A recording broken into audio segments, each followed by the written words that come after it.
Existe um tipo de mal que não chega quebrando a porta. Ele bate com educação, pede licença, entra com um sorriso humilde e senta no seu sofá.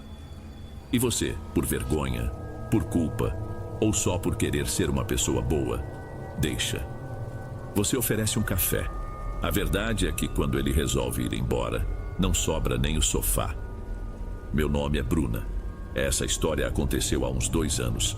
Na época, minha vida era o que muita gente chamaria de resolvida. Eu era casada com o Silvio, tínhamos um filho de 6 anos, o Nicolas, e morávamos num sobrado confortável desses de bairro planejado na zona leste da cidade, com cerca elétrica e portão automático. Eu tinha meu trabalho com artesanato, vendia bem pela internet e uma vez por semana dava uma oficina voluntária num CRAS, um centro de assistência social que não ficava muito longe de casa. Eu gostava de ir para lá, sentia que estava fazendo algo útil, sabe? Devolvendo um pouco da sorte que eu tive. Foi numa dessas tardes que eu a conheci. Ela chegou quieta, de cabeça baixa, trazendo uma menina pela mão. Disse que se chamava Alice. Era magra, com um cabelo preto e muito comprido, sempre preso numa trança frouxa que caía pelas costas. Tinha uma palidez que não parecia saudável e uns olhos escuros que pareciam não ter fim. Ela me contou que precisava aprender a fazer qualquer coisa que desse algum dinheiro. O companheiro tinha ido embora há meses, deixando ela com 3 filhos e outro a caminho. Enquanto falava, ela não me olhava diretamente e ficava encarando as próprias mãos. Eu sentia aquele aperto no peito, aquela coisa que a gente sente quando a nossa vida confortável esbarra na dificuldade real de outra pessoa. Naquele mesmo dia, além do material da aula, num impulso por pena mesmo, juntei umas coisas da minha despensa e dei para ela. Moça, não precisava, ela disse, finalmente levantando o rosto. Que isso, imagina, leva para as crianças, eu respondi com um sorriso. O olhar que ela me deu em troca foi tão intenso, tão carregado de gratidão, eu acho, que me deixou até sem graça. Ela segurou minha mão por um instante que pareceu se esticar. A pele dela era fria. A partir daquele dia, a ajuda virou rotina. Toda semana eu já separava uma sacola com alguma coisa, um pacote de arroz, 1 litro de óleo, umas roupas que o Nicolas perdia rápido. Alice nunca pedia diretamente, mas ela sempre aparecia com um olhar cansado e uma história nova de dificuldade, e eu simplesmente não conseguia não ajudar.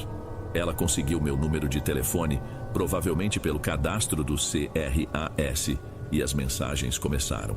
Eram sempre de madrugada. Uma foto de um dos filhos com febre, um áudio falando que o chuveiro tinha queimado de novo. Eu me sentia mal, claro, mas também comecei a sentir um incômodo, uma espécie de peso. Silvio percebia. Você mal conhece essa mulher, Bruna. Ele me disse um dia enquanto eu guardava uma compra de farmácia que tinha feito para ela. Tem gente que se aproveita. Ela não é assim, você não vê o estado dela, a situação. Eu respondia, mais para me convencer do que para convencer ele. O ponto de virada foi numa noite de temporal. Uma daquelas chuvas de fim de tarde que alagam tudo em 20 minutos, com a luz piscando e o Wi-Fi falhando de tempos em tempos. O interfone tocou sem parar. Quando atendi, era ela com a voz embargada pelo choro e pela chuva. Olhei pela câmera e a vi parada no meu portão, ensopada, com as 3 crianças encolhidas debaixo de um plástico fino. Senti um gelo no estômago. O que eu ia fazer? Mandei ela entrar. Dei toalhas, roupas secas do Nicolas. Fiz um leite quente para os filhos dela, que tremiam de frio e de medo. Ela me contou que o barraco onde morava tinha sido invadido pela água e ela tinha perdido os poucos móveis, tudo. Silvio chegou do trabalho e encontrou aquela cena na nossa sala. Ele não disse nada, mas a cara dele dizia tudo. Era como se ele estivesse perguntando: o que você fez? Enquanto as crianças adormeciam no tapete, eu conversei com ele na cozinha. Falei daquela casa antiga dos meus pais num bairro mais afastado. Era pequena, simples, estava vazia há anos, mas era segura. Tinha um teto. É temporário, amor, só até ela se reerguer. Eu insisti. Ele suspirou, um suspiro longo, cansado. Sabia que não adiantava discutir. No dia seguinte, eu mesma levei Alice e os filhos para a casinha. Ela chorava, me abraçava, dizia que eu era um anjo enviado por Deus. E eu, no fundo, me sentia bem com aquilo. Sentia que estava fazendo a coisa certa. Mal sabia eu que aquele alívio era o maior engano de todos. Com a casa arrumada por 1 ou 2 semanas, as coisas pareceram se acalmar. Alice me mandava mensagens agradecendo, dizendo que as crianças estavam dormindo melhor. Eu me senti aliviada, achei que o pior tinha passado. Mas a distância durou pouco. Logo ela começou a aparecer na minha casa, sem avisar. No começo, batia no portão com alguma desculpa. Um botijão de gás que tinha acabado, uma dúvida sobre a conta de luz. Eu atendia, resolvia e ela ia embora. Mas aos poucos ela foi ficando. Um dia eu estava na cozinha e levei um susto ao ver a figura dela parada na porta da lavanderia. Ela tinha dado a volta e entrado pelos fundos. Menina, que susto, eu disse com a mão no peito. Ah, desculpa, é que eu bati e ninguém ouviu. Ela respondeu com um sorriso amarelo, segurando um saco de roupas sujas. A sua máquina é tão melhor que o meu tanquinho. Eu não soube o que dizer, apenas deixei. E esse foi o erro. A porta que eu abri naquele dia nunca mais se fechou direito. Alice passou a entrar na minha casa como se fosse a dela. Abria a minha geladeira para pegar um copo de água, sentava no meu sofá para ver novela, dava palpite na minha comida. E ela dava palpite em tudo, mas sempre disfarçando de elogio. Nossa, que tempero diferente você usa, é forte, né? Ela dizia, provando a comida da panela com a minha colher. Meu estômago é fraco para essas coisas. Ela passou a criticar tudo, mas de um jeito disfarçado. Minhas roupas, meus quadros, o jeito que eu educava o Nicholas. E sempre terminava com uma risadinha, como se fosse uma brincadeira. Eu me sentia invadida, mas ficava sem jeito de reclamar. Afinal, como eu poderia negar qualquer coisa a alguém que na minha cabeça não tinha nada? Silvio, por outro lado, não tinha essa trava. Bruna, qual o problema? Por que essa mulher está o tempo todo aqui? Ele perguntou uma noite depois de chegar e encontrar Alice e os filhos jantando na nossa mesa. Eles estavam com fome, Silvio. Eu sussurrei na cozinha para que não nos ouvissem. A nossa casa não é um restaurante comunitário. Ela está abusando e você não está vendo. Ele falou com a voz dura. Naquela noite tranquei a porta dos fundos, segurei o celular por alguns segundos e não liguei para ninguém. Eu tinha medo de piorar as coisas. Ela sabia onde eu morava e onde ficava a casa dos meus pais. No dia seguinte, Alice me ligou perguntando por que estava trancada, se tinha acontecido alguma coisa. Senti um calafrio na nuca. Ela tinha ido lá. Ela tinha tentado entrar. Poucos dias depois, Alice apareceu com um presente. Era um boneco de pano pequeno, costurado à mão com retalhos de cores escuras. Tinha botões pretos no lugar dos olhos e cabelo de lã grossa e mal cortada. Era tosco, meio esquisito, mas ela o estendeu com um sorriso tão grande que me senti mal por achar aquilo feio. Fiz pro Nicholas, ela disse, para agradecer por tudo. Nicholas, que adorava qualquer novidade, pegou o boneco e o levou para o quarto. Naquela mesma semana, ele começou a passar mal. Primeiro, uma febre baixa, que eu tratei com antitérmico. Depois, uma tosse seca que não parava. Em menos de 3 dias, ele já não queria sair da cama. Estava apático, suando frio e respirava com dificuldade. Levei ao pronto-socorro. O diagnóstico foi uma pneumonia forte, atípica. Ele ficou internado. Minha vida virou de cabeça para baixo. Eu me mudei para aquela poltrona de hospital, dura e gelada. Silvio e eu nos revezávamos, mas eu mal saía de lá. E foi aí que ele começou a mudar. Silvio, que sempre foi meu parceiro, a pessoa com quem eu contava para tudo, de repente parecia distante, oco. Ele ficava no hospital olhando para o nada, respondia minhas perguntas com 1 ou 2 palavras. Quando eu chorava, ele não me abraçava, só ficava parado como se não fosse com ele.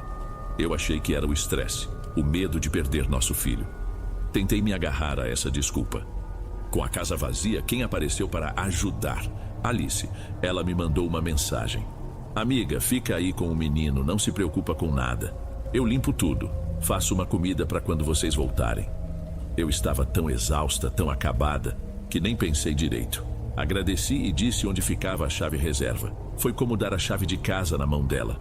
Quando Nicholas finalmente teve alta, uma semana depois, voltar para casa foi estranho. A casa estava impecavelmente limpa, mas não parecia a minha casa. Tinha um cheiro doce e enjoativo no ar, o perfume dela.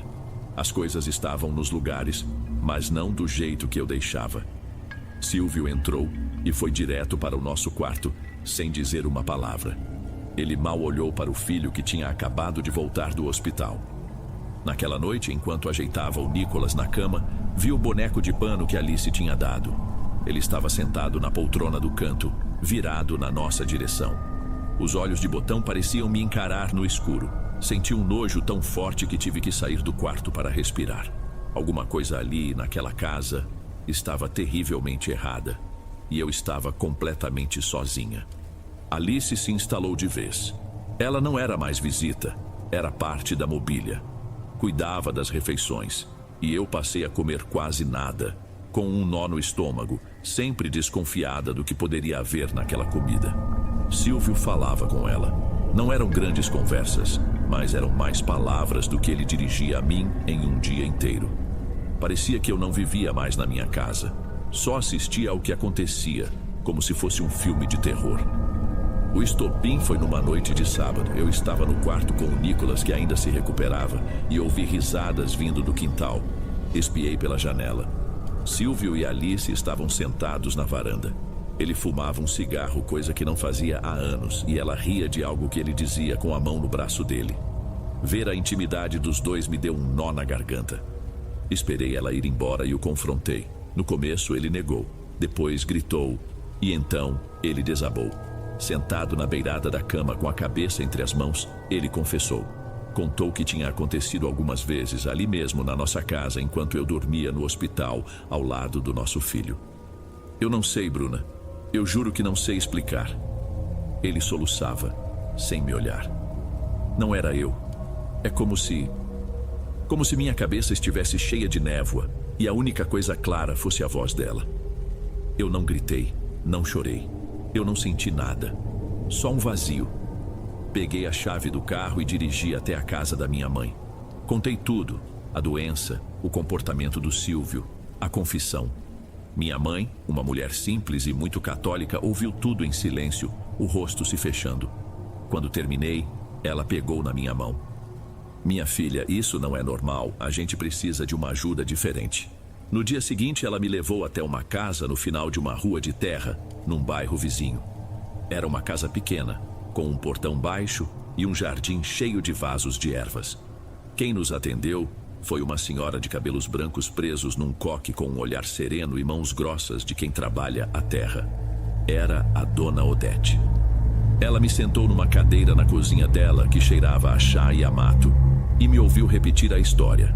Não pareceu surpresa. Quando terminei, ela apenas balançou a cabeça lentamente. O que você botou para dentro de casa não foi uma coitada, minha filha. Foi uma cobra com fome, fome do que é seu. Ela disse com a voz calma, mas firme.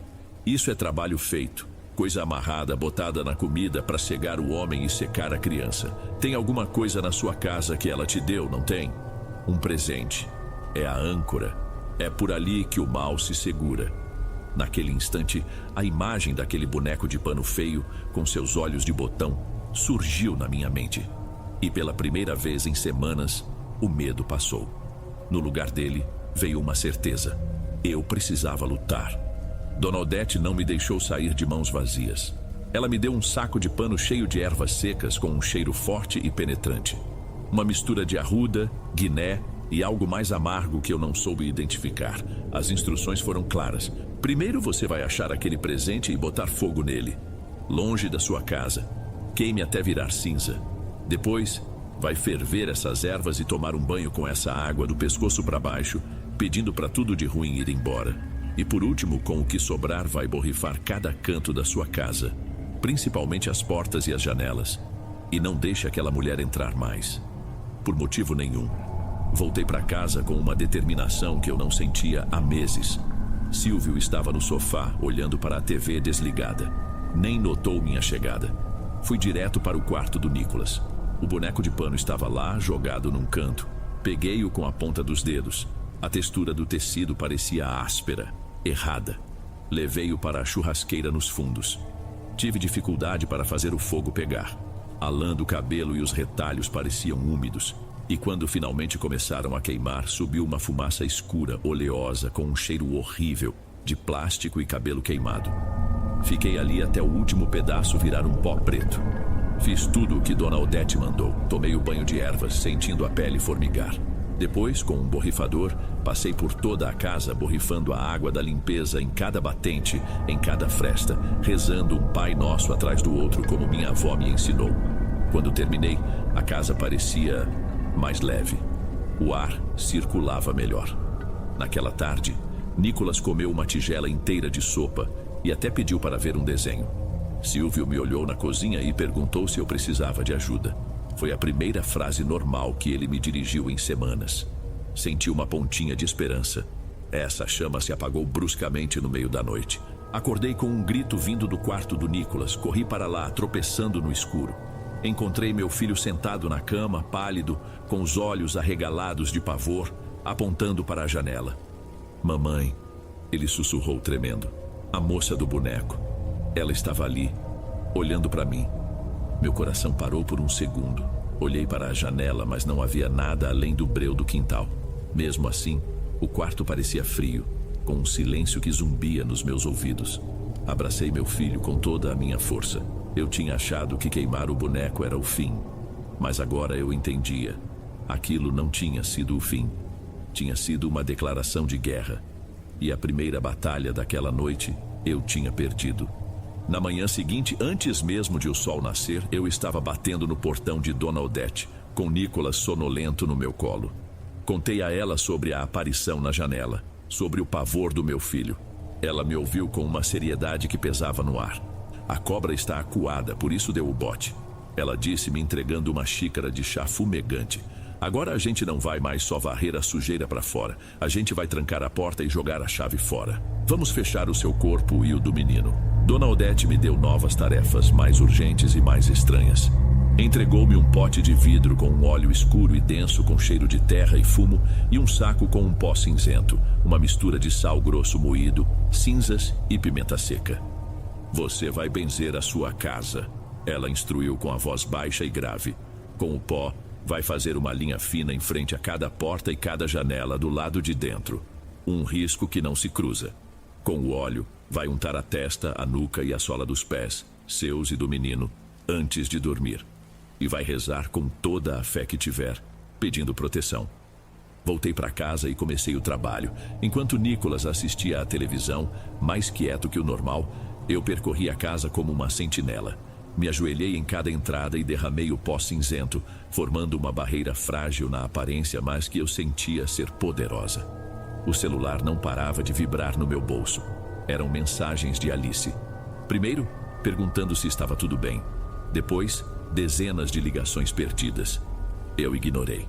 Quando a noite começou a cair, preparei o banho de Nicolas e antes de colocá-lo na cama, passei o óleo escuro em sua pele, como Dona Odete havia ensinado.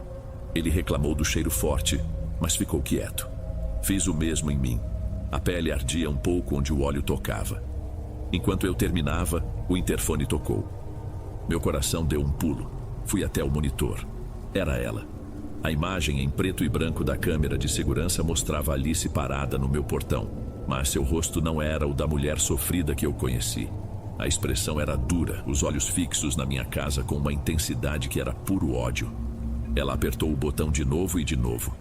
Eu mutei o interfone e fiquei imóvel atrás da porta, contando a respiração até ela ir embora.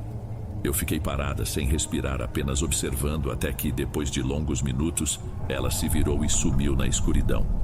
Naquela noite não houve gritos nem pesadelos. A casa estava mergulhada num silêncio profundo. Um silêncio que não era vazio, mas sólido. Eu estava exausta, com o corpo e a alma moídos, mas senti pela primeira vez em muito tempo que dentro daquelas paredes seladas nós estávamos seguros. As semanas seguintes foram de uma calma esquisita, uma paz de cemitério. Nicolas voltou a ser criança, a rir alto e a correr pela casa. A presença opressiva tinha desaparecido. Mas o que foi quebrado entre mim e o Silvio nunca se consertou. Não havia mais acusações nem brigas, só um silêncio triste, a distância de dois estranhos dividindo a mesma cama. Um mês depois do ritual, ele juntou as coisas e foi para a casa da mãe. Não houve gritos. Acho que não tínhamos mais força para isso. Eu fiquei com a casa, com o Nicolas e com a cicatriz. Hoje eu sei que o que eu sentia por Alice no começo não era pura bondade. Era uma espécie de orgulho, a vaidade de quem está numa posição de poder ajudar, de quem pode dar o que sobra sem que lhe faça falta. Fui ingênua. Eu abri a porta de casa para o inferno, achando que a minha boa vontade ia dar conta. Achei que a história tinha acabado, que era apenas uma memória horrível no meu passado. Até semana passada, meu telefone tocou. Era um número que eu não tinha salvo, mas reconheci a voz. Era a Márcia, uma das outras voluntárias do CRAS. A voz dela estava embargada, desesperada. Bruna, desculpa te ligar assim, é que eu lembrei que você era tão boa, tão compreensiva.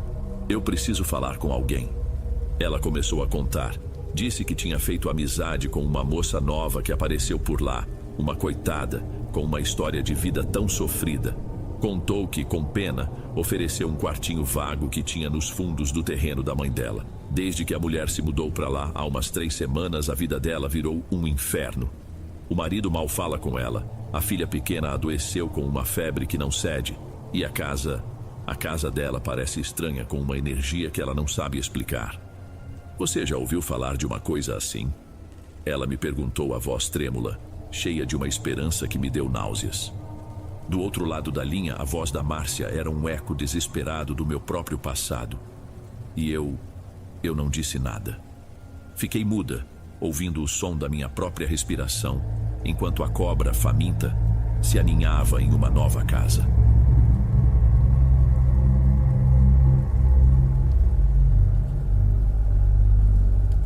Antes de irmos para o próximo relato, se você é novo por aqui, não se esqueça de se inscrever no canal e ativar o sininho para receber as próximas histórias. Sua presença é importante e seu apoio é essencial. Bem, vamos continuar.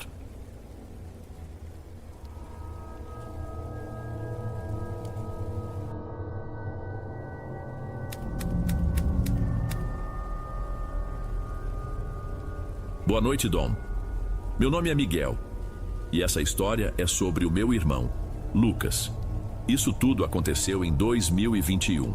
Naquela época, a gente morava numa daquelas cidades pequenas de interior, onde as notícias correm mais rápido que carro em estrada boa. Nossa vida era simples. Nossa família, eu, Lucas, nosso pai Douglas e minha mãe, cuidava de uma pequena plantação que ficava a uns 20 minutos de casa. A rotina era essa: trabalho duro durante o dia e à noitinha, a gente se juntava com os amigos na praça da igreja para conversar fiado. Lucas sempre foi o centro das atenções. Tinha um sorriso fácil, sabia conversar e, por onde passava, conquistava todo mundo que queria. Ele já tinha até um filho, o pequeno Pedro, de um relacionamento que não deu certo. Mas ele era um bom pai, sempre que podia estava com o menino. Eu era o mais quieto, o observador. Admirava meu irmão, não vou negar. Ele tinha um brilho que eu não tinha. Até que ela apareceu. O nome dela era Karina. Ela não era da cidade, vinha de uma área mais afastada, de gente que vivia em sítios mais isolados. Era diferente das outras moças. Tinha um olhar fixo, quieto e uma beleza que incomodava. Não era espalhafatosa, pelo contrário, era o silêncio dela que chamava a atenção. Lucas a viu uma vez perto do mercado e ficou fisgado. Foi direto nela. Em uma semana, ele já não falava de outra coisa. Em 2 semanas, já mal parava em casa. A atenção dele, que antes era para todo mundo, agora era só para ela. No começo, a gente tentava relevar. Meu pai dizia que era fogo de juventude. Minha mãe achava que era só uma paixão mais forte. Mas eu via meu irmão se apagando. Ele, que era pura risada, agora vivia com a testa franzida, o olhar longe. Passava o dia no celular ou saía com a moto sem dizer para onde ia. O pequeno Pedro vinha passar o fim de semana com a gente e Lucas mal olhava para o menino. Dava um beijo na cabeça dele e já subia na moto. Aquilo me doía. Logo a fofoca começou a correr solta. Diziam que Karina também era vista com outro cara. Um sujeito mais velho, com quase o dobro da idade do meu irmão, chamado Celso. A família dele era conhecida na região. Gente de dinheiro que mexia com gado e tinha umas terras. Eram conhecidos por serem difíceis. Não levavam desaforo para casa. Quando meu pai soube, chamou Lucas para uma conversa séria no canto do terreiro enquanto limpava umas ferramentas. Filho, escuta.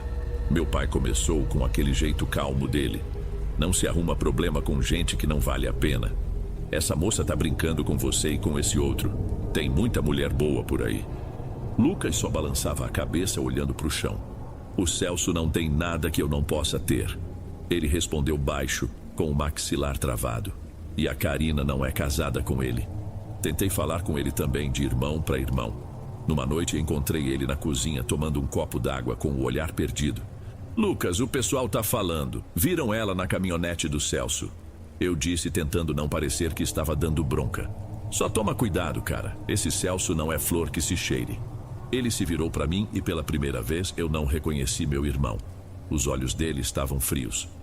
Fica na sua, Miguel. Cuida da sua vida que eu cuido da minha. Naquele momento eu entendi. Não era paixão. Ele estava preso naquilo. E quanto mais a gente tentava ajudar, pior ficava. A situação ficou insustentável por mais umas 2 semanas. A gente vivia pisando em ovos. Qualquer pergunta sobre Karina era motivo para Lucas se fechar ou responder com 4 pedras na mão. Ele mal comia com a gente. Chegava em casa tarde da noite, tomava um banho e se trancava no quarto. Eu ouvia os passos dele de um lado para o outro, inquieto, como um bicho enjaulado. A bomba estourou numa tarde de sábado. Eu estava ajudando meu pai a consertar uma cerca nos fundos de casa quando um vizinho apareceu no portão, com a respiração ofegante.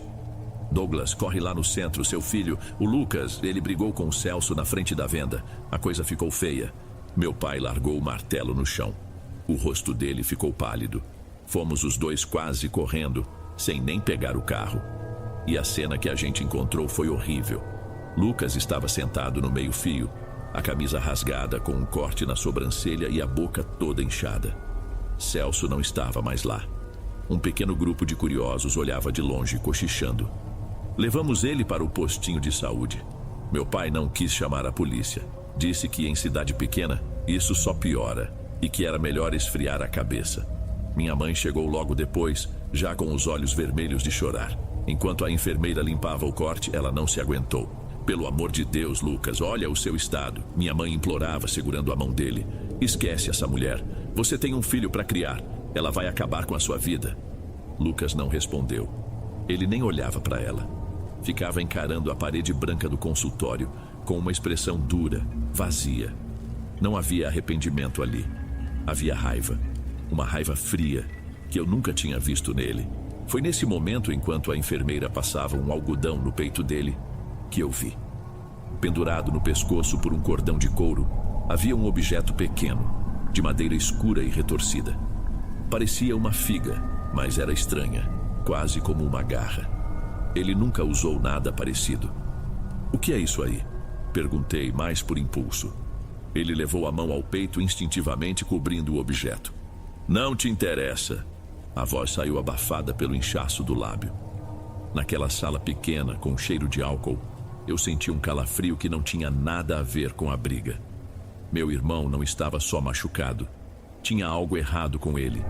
Algo muito mais profundo que os cortes e os roxos. A briga não era o fim de um problema, era só o começo. Depois da briga, por um tempo, a gente teve uma paz estranha. As fofocas na cidade diziam que Karina tinha ido de vez morar com o Celso. Lucas ficou arrasado. Passava os dias deitado na rede da varanda, quieto, olhando para o nada.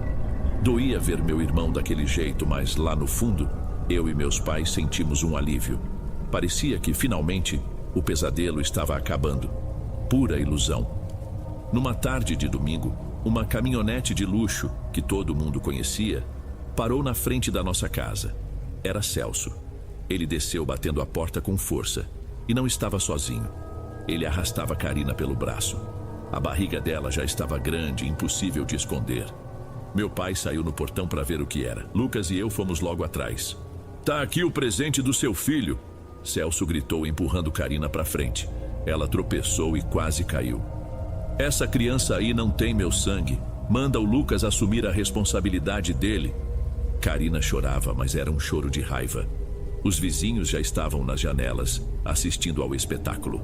Celso entrou na caminhonete e saiu cantando pneu, deixando ela parada ali na nossa calçada, com toda a sua amargura. Lucas, cego, não viu a humilhação. Ele viu uma oportunidade. Foi até ela, a abraçou e a trouxe para dentro de casa como se estivesse resgatando uma princesa. Minha mãe ainda falou em exame de DNA, mas ele cortou na hora. Disse que criaria a criança de qualquer jeito. E foi aí que o inferno realmente se instalou. Nossa casa, que sempre foi um lugar de risada e conversa alta, ficou silenciosa. Mas não era um silêncio de paz, era um silêncio tenso. Karina não falava com ninguém. Passava o dia no quarto ou sentada no sofá, olhando para a parede com uma cara de desprezo. Reclamava da comida, do barulho, de tudo. Minha mãe, uma mulher forte que nunca abaixou a cabeça para ninguém, era tratada como uma empregada dentro da própria casa. Uma noite minha mãe desabafou comigo na cozinha falando baixo para ninguém ouvir. "Essa moça é veneno puro, Miguel", ela disse, torcendo um pano de prato nas mãos. "Ela não quer o seu irmão. Ela queria a vida que o outro podia dar. E agora ela tá aqui, trazendo essa coisa ruim pra cima da gente." A nuvem escura era real. Eu sentia. Era como se o ar dentro de casa tivesse ficado mais difícil de respirar. Karina não era só uma visita indesejada. Ela era uma invasora e a maldade dela estava se espalhando pela casa. Com Karina morando conosco, Lucas piorou de um jeito que eu não sei nem explicar. Foi como ver uma fruta boa apodrecer de dentro para fora, rápido demais. Primeiro, foi o corpo. Ele emagreceu a olhos vistos, a pele ficou com um tom amarelado doente. Olheiras fundas apareceram debaixo dos olhos e ele andava pela casa se arrastando, como se cada passo fosse um esforço enorme. Depois, a mente dele começou a se quebrar. Ele mal dormia. De noite, eu acordava com o som dos passos dele no corredor. O sinal do celular falhava e a bateria não segurava. No escuro, ele dizia que ouvia a voz dela mesmo sem ligação. Ele abria a porta dos fundos e ficava no terreiro olhando para a escuridão por horas. Às vezes, eu o ouvia sussurrar. "Você tá aí, eu ouvi você me chamar." Ele dizia que era a voz de Karina, mas ela estava dormindo no quarto ao lado. A gente não ouvia nada, só o barulho dos grilos. O pior de tudo foi o que ele fez com o Pedro. A mãe do menino o trouxe num domingo, como sempre fazia. O garotinho veio correndo com os braços abertos, gritando "Papai!". Ele pulou para abraçar as pernas de Lucas, que estava sentado na varanda. Meu irmão nem olhou para baixo. Com as costas da mão, ele empurrou a cabeça do filho com força, afastando-o. "Agora não." Ele murmurou para o nada. Pedro ficou parado, sem entender. Os olhinhos dele se encheram de água. Minha mãe viu a cena e correu. Pegou o neto no colo e o levou para dentro, olhando para Lucas com dor e raiva. Aquilo não era meu irmão. O Lucas que eu conhecia morreria antes de magoar o próprio filho. Enquanto ele afundava nesse poço, Karina parecia florescer.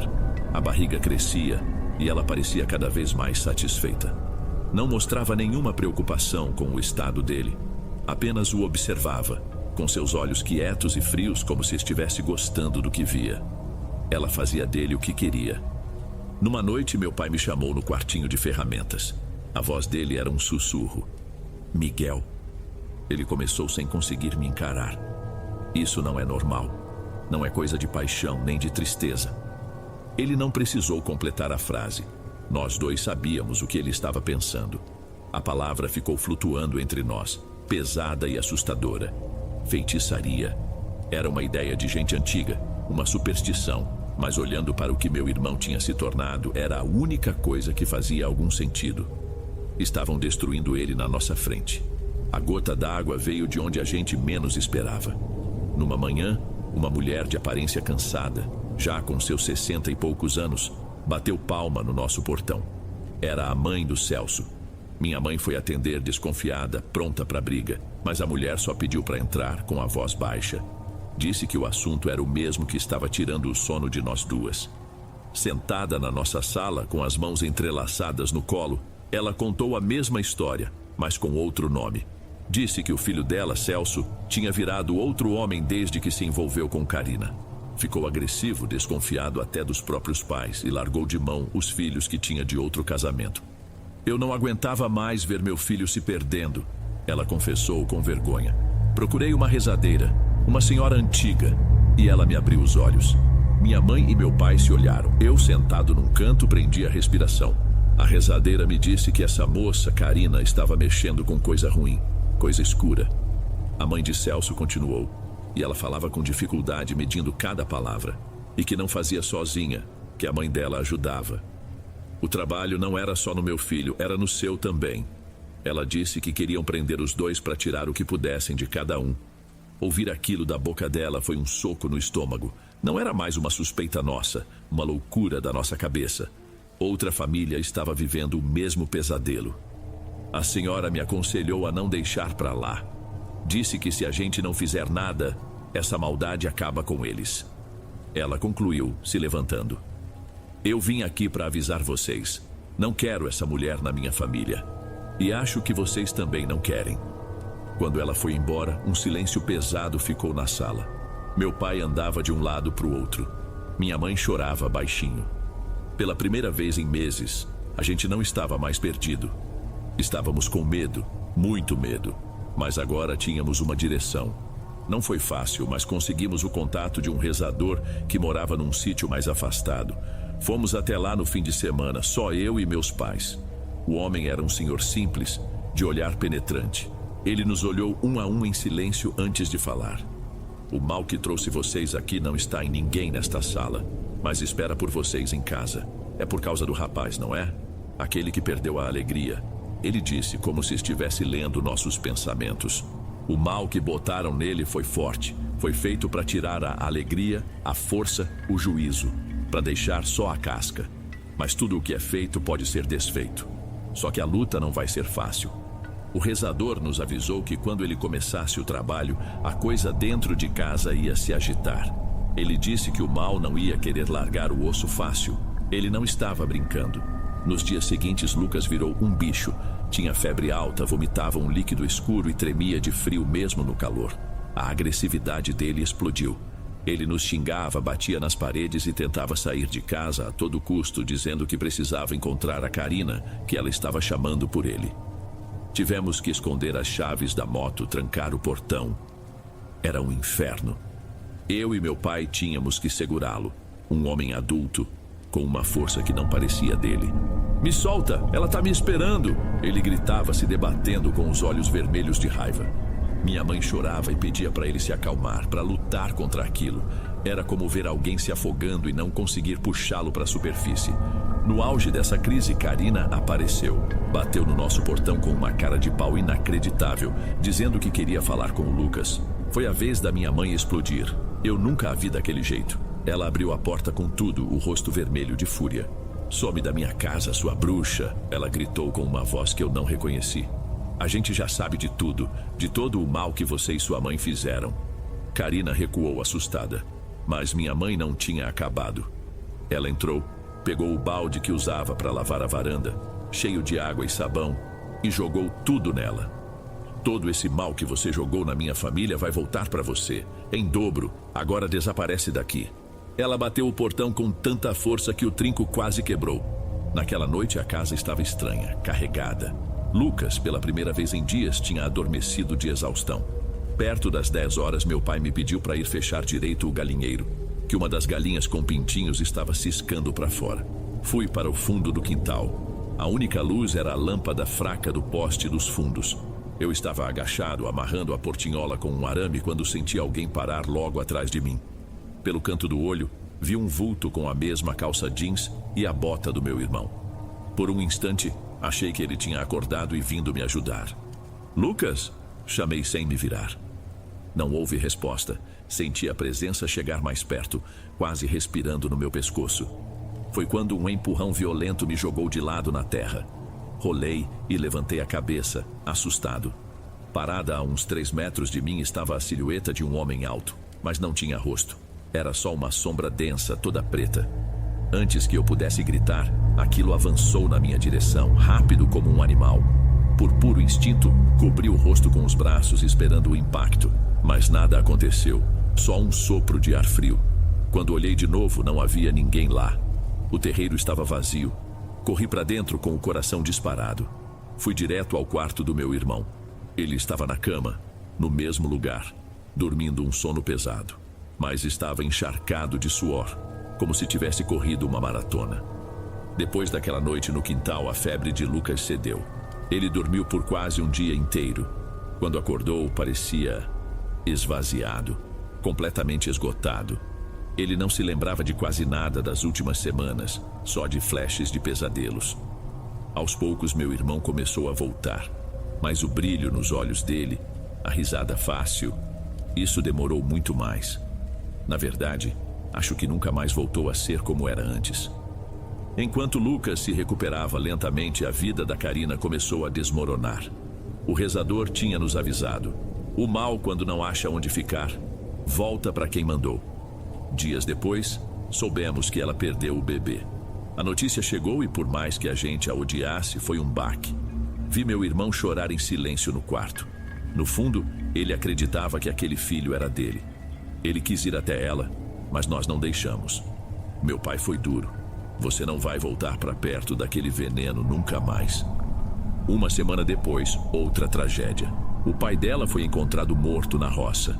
Disseram que foi o coração, mas na cidade pequena, a história que corria era outra. E como se não bastasse, uma noite, o sítio onde a família dela morava pegou fogo. Um incêndio que ninguém soube explicar como começou. Perderam tudo. Desesperadas, Karina e a mãe vieram até a nossa casa uma última vez. Gritavam no portão, nos acusando de sermos os culpados, de termos feito bruxaria contra elas. Era o fim da picada. Desta vez, foi o próprio Lucas quem saiu para enfrentá-las. Ele estava magro, pálido, mas tinha uma firmeza no olhar que eu não via há muito tempo. Acabou, ele disse com a voz calma. Me deixem em paz. Elas foram embora depois disso. Soubemos que se mudaram para longe, para o norte do país. Nunca mais ouvimos falar delas. Queimamos aquele amuleto de madeira escura que ele usava no pescoço no quintal até virar cinza.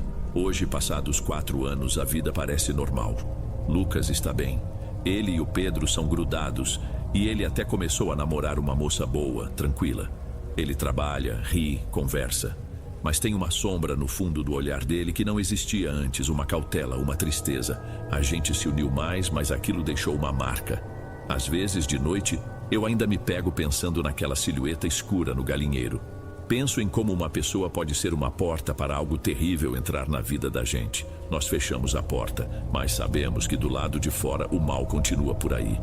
A gente só aprendeu a manter nossas trancas bem reforçadas. Principalmente a do quarto dele, que desde aquele dia, ele mesmo faz questão de trancar por dentro.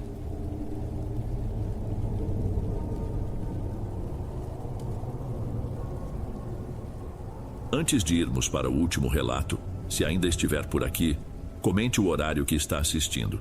Gosto de saber quem assiste os relatos até o final. Bem, vamos continuar.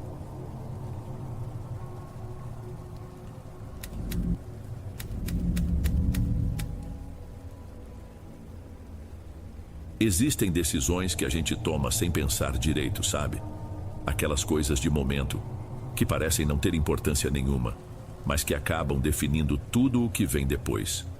Para mim, a decisão que mudou tudo foi simplesmente escolher o lugar para uma festa. Só isso. Meu nome é André, e o que vou contar aconteceu lá por 2012. A gente tinha acabado de sair daquele moedor de gente que é o ano de cursinho pré-vestibular. A lista de aprovados tinha sido liberada fazia uns dias e o clima era de um alívio que eu nunca mais senti igual na vida. Parecia que tinham tirado um peso das nossas costas. Éramos eu, o Cássio, o Kelvin e mais uns amigos, todos na mesma sintonia, finalmente livres. Precisávamos comemorar, colocar para fora toda a pressão acumulada. O plano era simples: fazer uma vaquinha, comprar o que desse de bebida, alguma coisa para beliscar e sumir por uma noite. O único problema era: para onde ir? Ninguém aguentava mais ficar em casa, bar era caro e sempre tinha gente para reclamar do barulho. Foi nessa hora que eu tive a ideia. Na verdade, foi mais uma lembrança que me veio à cabeça. Alguns anos antes, eu tinha ido com um tio meu pescar num trecho isolado do litoral. Um lugar que você precisava pegar uma estradinha de terra bem longa para chegar. Eu lembrava de uma praia completamente vazia, um lugar meio esquecido no mapa. Eu conheço um lugar perfeito, falei já me sentindo o cara que ia salvar a noite. É longe, não tem uma alma viva. A gente pode fazer uma fogueira, ligar o som do carro no máximo. Ninguém vai encher nosso saco, né? A galera ficou com um pé atrás. Era um lugar que ninguém ali conhecia, afinal. Mas lá é seguro? É só mato, André? Kelvin perguntou, sempre o mais pé no freio. Essa é a graça, eu respondi tentando vender meu plano. É só a gente e o mar. Confiem em mim. Vai ser uma noite histórica. E com essa minha garantia, todo mundo topou. Mal sabia eu que histórica Não era bem a palavra certa. A palavra que descreveria aquela noite seria outra, uma que eu tento apagar da memória desde então. Nos enfiamos no Gol do Kelvin, aquele modelo mais antigo, sabe? O quadrado, que parecia que ia desmontar na estrada de terra, mas sempre aguentava o tranco. Foram uns 40 minutos de asfalto e depois mais uns 20 sacolejando no caminho de chão batido, com os faróis iluminando só mato e mais mato dos dois lados. O sinal do celular já tinha sumido há muito tempo. Era uma sensação boa e estranha ao mesmo tempo, a de estar completamente por nossa conta. Quando a estradinha finalmente acabou, a visão foi exatamente como eu tinha prometido. Uma faixa de areia branca, iluminada por uma lua quase cheia, e o mar quebrando suave. O lugar era perfeito. Descarregamos as coisas, Kelvin manobrou o carro para os faróis ajudarem na iluminação, e logo a gente já tinha acendido uma fogueira que estalava e subia faíscas contra o céu escuro. A gente se sentiu livre de novo, para valer. Mas enquanto a galera ria e abria as primeiras garrafas, eu fiquei de pé, olhando ao redor, sentindo um orgulho por ter encontrado aquele paraíso particular para a gente. E foi nesse momento que uma coisinha começou a me incomodar. Atrás de nós, onde a areia terminava, começava uma linha escura e densa de vegetação. Um manguezal. A luz da lua batia nas raízes expostas que saíam da lama e criava umas formas que pareciam ossos, sei lá. E tinha o som, ou melhor, a falta dele. Fora o barulho do mar e das nossas vozes, não se ouvia nada. Nenhum grilo, nenhum bicho noturno, nada. O som das nossas conversas parecia não viajar muito. Ele meio que morria a poucos metros da fogueira. Era um silêncio pesado, estranho para um lugar tão selvagem.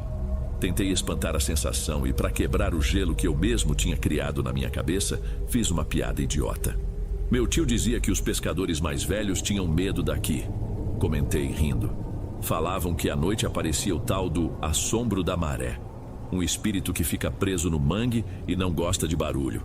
Cássio deu uma risada forçada. Ninguém mais achou graça. A piada não pegou bem. Ficou um clima esquisito. Me arrependi na hora de ter falado aquilo. Para que criar um clima, não é? Peguei uma bebida e me juntei ao pessoal perto do fogo, decidido a ignorar a estranheza e curtir a noite que eu mesmo tinha planejado. Tinha que dar tudo certo. Por uma hora mais ou menos tudo correu bem. A gente aumentou o som do carro, abriu mais algumas garrafas e o clima de festa engrenou de vez. Aquele negócio estranho que eu senti foi passando no meio das risadas e das histórias do cursinho. Eu relaxei. Minha ideia tinha, afinal, sido um sucesso. Estávamos no meio de uma discussão sobre qual professor era o mais maluco quando o Cássio se levantou, se espreguiçando. Bom, pessoal, vou ali conversar com a moita. A natureza me chama, ele disse com um sorriso de canto de boca. Vê se não se perde aí no escuro. Alguém gritou e nós rimos. Ele acenou e caminhou para longe da luz da fogueira em direção àquela divisa entre a areia e a vegetação rasteira que ficava antes do mangue. Vimos a silhueta dele desaparecer na escuridão e por um segundo o silêncio da mata pareceu ficar ainda mais profundo. Voltamos à nossa conversa. Acho que se passaram uns 10, talvez 15 minutos. A gente nem notou. O papo estava bom, a música estava alta. Foi o Kelvin quem parou de falar no meio de uma frase e olhou em volta. Ué, cadê o Cássio? Ele não voltou ainda? Todo mundo ficou quieto por um instante, quebrado só pelo mar. Deve ter ido dar uma caminhada, uma amiga nossa sugeriu sem muita convicção. Outro amigo tentou fazer uma piada e o assombro da maré pegou ele. Ninguém riu dessa vez. A brincadeira que eu mesmo tinha começado agora soava estúpida e de mau gosto. Um incômodo real começou a se espalhar pelo grupo. 20 minutos. Ele estava fora há 20 minutos. Era tempo demais. Kelvin foi até o carro e abaixou o volume do som. O silêncio que se seguiu foi quase físico. Agora, a escuridão ao nosso redor parecia uma parede. Me levantei, o coração começando a bater um pouco mais rápido. Ô Cássio! Gritei com as mãos em concha ao redor da boca. Minha voz pareceu sumir na escuridão. Nenhuma resposta. Gritei de novo com mais força. Nada. Só o som das ondas que agora parecia zombar da gente. A festa tinha acabado. Estávamos todos de pé, olhando para a escuridão onde nosso amigo tinha entrado e não voltado. A gente não pensou duas vezes, não dava para ficar parado. Pegamos as telas dos celulares para iluminar o caminho, o que não ajudava quase nada, e um dos rapazes teve a ideia de pegar uns galhos grossos que estavam queimando na fogueira. A luz era precária, dançava e criava mais sombras do que iluminava, mas era melhor que nada. Entramos na escuridão, nos afastando da segurança do fogo. Cada passo para dentro daquele breu dava um medo desgraçado. A culpa estava me matando. A piada idiota sobre o assombro da maré ecoava na minha cabeça como uma acusação. O nome do Cássio saía das nossas bocas, primeiro com esperança, depois com um desespero crescente. Cássio, onde você tá? Foi o Kelvin quem o encontrou não muito longe, talvez a uns 20 metros de onde a gente estava. O que tornava tudo ainda mais estranho, porque daquela distância, ele teria que ter nos ouvido. Achei!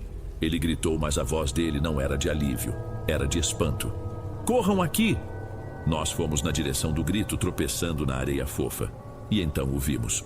O alívio de encontrá-lo durou 1 segundo e foi substituído por uma confusão enorme. Ele não estava caído, nem deitado. Estava sentado, meio jogado dentro de um emaranhado de uma vegetação espinhosa. Uma planta rasteira cheia de garras. Suas roupas estavam rasgadas em alguns pontos e havia arranhões finos e vermelhos por todo o seu rosto e braços. Ele parecia ter sido arrastado por ali. O pior era o seu rosto. Os olhos estavam abertos, mas vazios. O olhar dele passava reto por nós, focado em nada. Não tinha ninguém ali. Eram os olhos do Cássio, mas o meu amigo não estava lá dentro. Cássio, cara, o que foi? Kelvin o sacudiu pelos ombros, mas o corpo dele estava mole, sem reação nenhuma. A cabeça pendeu para o lado como a de um boneco de pano. Com dificuldade nos enfiamos nos espinhos para tirá-lo dali. Os galhos afiados rasgavam nossa pele e nossas roupas, mas a gente mal sentia. Ele não ajudou em nada. Era um peso morto. Nós o carregamos, o arrastamos de volta para a luz da fogueira e o deitamos com cuidado na areia. À luz do fogo, a cena era ainda mais perturbadora. A pele dele estava fria, muito fria para uma noite abafada como aquela. Uma das meninas pegou um pano para limpar um corte na bochecha dele, e ele nem piscou. Não reagia a nada. Estava ali, respirando devagar, mas completamente ausente. Olhamos uns para os outros por cima do corpo inerte do nosso amigo e dava para ver o medo na cara de todo mundo. Aquilo não era bebida. Era outra coisa, algo terrivelmente errado. Ficamos ali parados ao redor dele sem saber o que fazer. O pânico começou a virar um debate confuso e desesperado. A gente tem que levar ele para um hospital, uma das meninas disse, a voz tremendo. Como? Kelvin respondeu passando a mão no cabelo. A estrada de terra é horrível. Se o carro atolar, a gente fica preso aqui. Será que ele usou alguma coisa? Alguma droga que a gente não sabe? Alguém sugeriu. Estávamos atirando ideias para todos os lados, procurando qualquer explicação que fizesse sentido, que não fosse aquilo, que não fosse a piada idiota que eu tinha feito mais cedo. Enquanto a gente discutia, Kelvin se ajoelhou ao lado do Cássio de novo, talvez para checar a pulsação dele, e notou uma coisa que tinha passado despercebida. Por baixo da gola da camiseta havia um cordão de couro escuro. Com cuidado, ele o puxou para fora.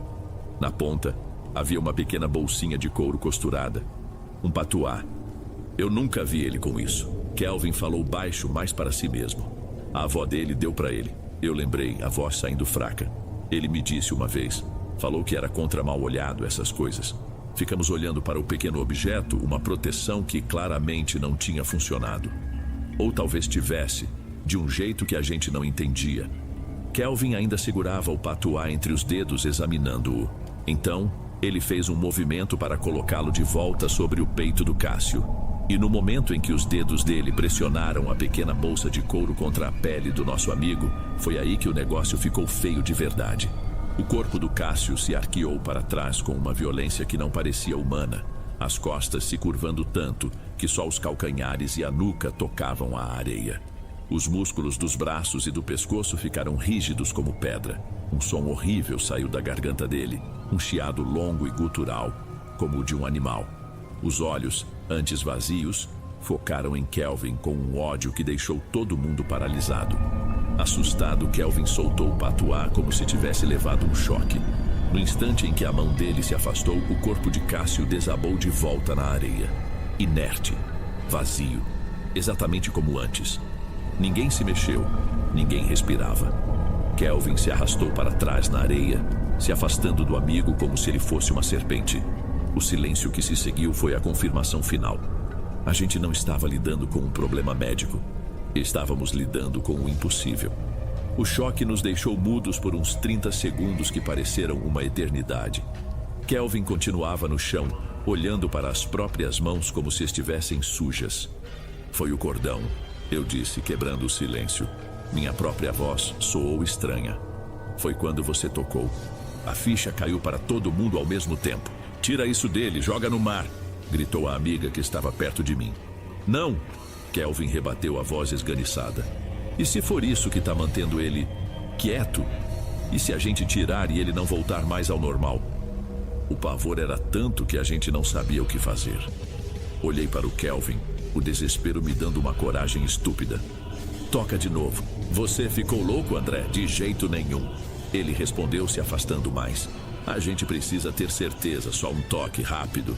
Ele balançou a cabeça, paralisado. Eu entendi, tinha que ser eu. Fui eu que nos coloquei ali.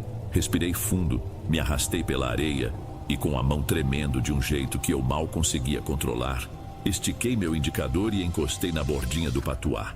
A reação foi imediata. O corpo do Cássio se retesou no mesmo arco impossível de antes. Mas dessa vez Kelvin, talvez movido pela raiva ou pelo pânico, gritou na direção dele. O que você é? Solta ele! A cabeça do Cássio, que estava virada para o céu, girou lentamente na nossa direção, um movimento de pescoço que não era natural. Os lábios se repuxaram, mostrando os dentes num rosnado silencioso. E então, uma voz que não era dele, uma voz que parecia vir de dois lugares ao mesmo tempo. Um som grave, arrastado e um chiado agudo por cima, saiu da boca dele, arranhando o ar da noite. Meu lugar. Assim que a última sílaba morreu, eu puxei meu dedo como se tivesse encostado em brasa. O corpo do Cássio voltou a ser só o corpo do Cássio, inerte na areia. Mas as duas palavras ficaram conosco. Aquelas palavras ficaram no ar. Uma ordem, uma sentença. Nós éramos os invasores. Aquela voz foi o que fez a gente se mexer. Ninguém precisou dizer uma palavra. A ordem era uma só: fugir. O que se seguiu foi um caos. Gente tropeçando, pegando chave, celular. Alguém gritou para deixar as outras coisas para trás. Eu e mais um amigo agarramos o Cássio, um por cada braço, enquanto o Kelvin pegava as pernas dele. Carregar nosso amigo desacordado foi um pesadelo. Ele era pesado, um peso morto que parecia querer ficar ali. E nós quase o deixamos cair na areia umas 2 vezes. Finalmente chegamos ao carro. Jogamos o Cássio de qualquer jeito no banco de trás e nos amontoamos dentro do Gol. Kelvin girou a chave na ignição com as mãos tremendo.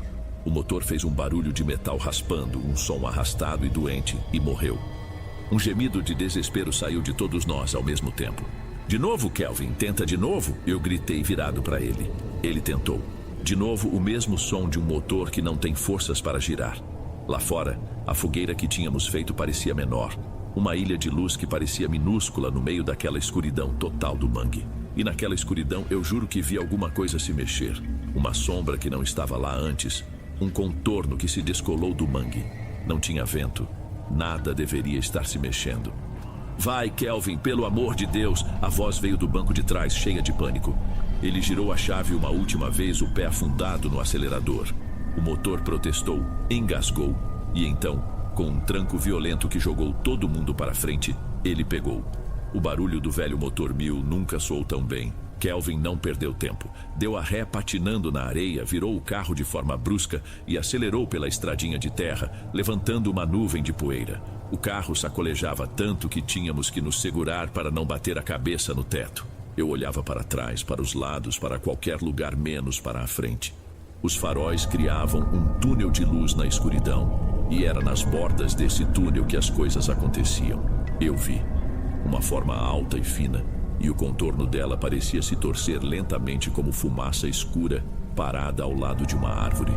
Foi por menos de 1 segundo. Virei a cabeça e não havia mais nada. Achei que estava enlouquecendo, até que encontrei o olhar de uma das meninas no banco de trás. Os olhos dela estavam arregalados de pavor. Ela também tinha visto. Nós não falamos nada. Não precisava. A sensação de estarmos sendo observados ou talvez escoltados para fora daquele território só foi embora quando os pneus finalmente cantaram no asfalto. A civilização. Mas o terror que a gente sentia não ficou para trás. Ele estava dentro do carro conosco. A cidade estava apagada, nenhum posto aberto na beira da rodovia. A gente só queria sumir dali sem explicar nada para ninguém. Naquela noite nós não levamos o Cássio para um hospital. Era madrugada, a estrada de terra era ruim, o sinal tinha sumido e ninguém estava exatamente sóbrio. O que a gente ia dizer? Como explicar os arranhões, o estado dele, o patuá? Deixamos ele em casa, praticamente o carregamos até a cama. Ele ainda estava naquele estado ausente, frio. Combinamos de inventar uma história, a mais simples possível. No dia seguinte ele nos ligou. Reclamava de uma dor de cabeça infernal e de dores no corpo todo, como se tivesse sido atropelado. Ele não se lembrava de absolutamente nada depois do momento em que se afastou para ir ao banheiro. Nada. Cara, você bebeu demais e caiu num arbusto com espinho. Deu o maior trabalho para te tirar de lá e te levar para casa. Foi o que o Kelvin disse ao telefone. Foi a mentira que todos nós sustentamos. Era mais fácil mentir do que tentar entender a verdade. Aquele trauma não nos uniu, pelo contrário, ele nos despedaçou. Nas semanas seguintes, sempre que nos encontrávamos, um silêncio constrangedor pairava sobre nós. Tinha um assunto proibido entre a gente. Aquele horror que ninguém tinha coragem de falar sobre. Aos poucos o grupo se desfez. A amizade que parecia tão forte não resistiu ao peso daquela noite. Cada um foi para o seu lado, levando consigo sua própria versão silenciosa do que aconteceu.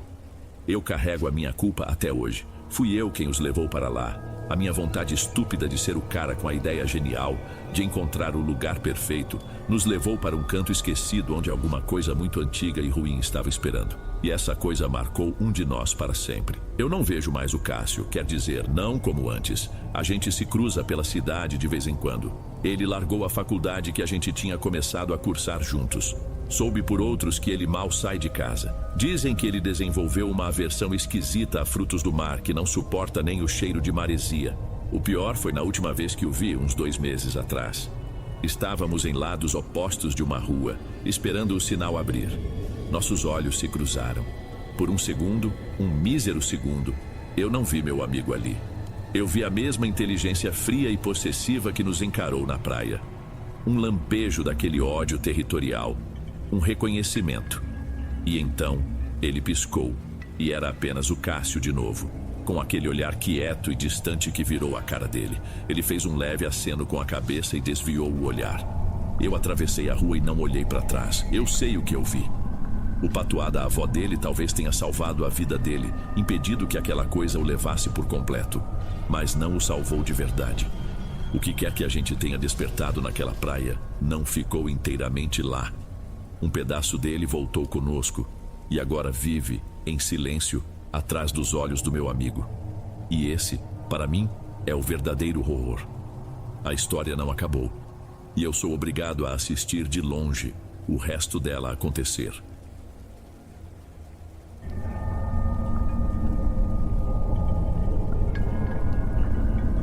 Ei pessoal, obrigado por ouvirem. Clique no sininho de notificações para ser alertado de todas as futuras narrações.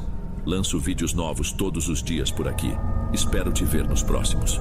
Agora na tela vou deixar outros 2 bons vídeos que sei que irão gostar. Te vejo por lá.